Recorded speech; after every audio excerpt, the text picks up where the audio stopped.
Blackstone Audio presents Are We Smart Enough to Know How Smart Animals Are? By Frans de Waal. This book is read by Runnette.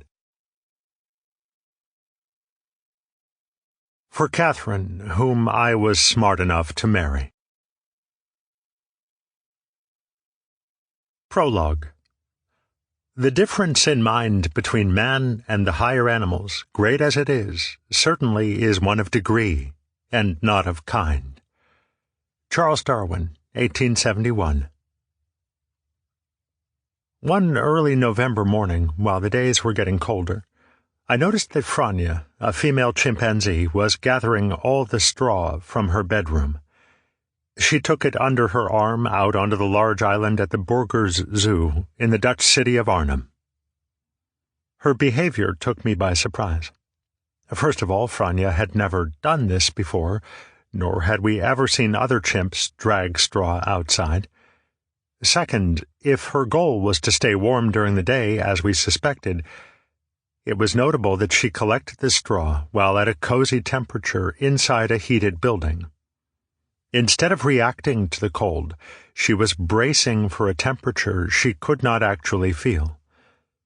The most reasonable explanation would be that she extrapolated from the previous shivering day to the weather expected today.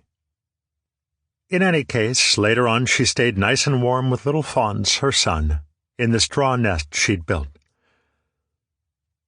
I never cease wondering about the mental level at which animals operate, even as I know full well that a single story is not enough to draw conclusions. But those stories inspire observations and experiments that do help us sort out what's going on.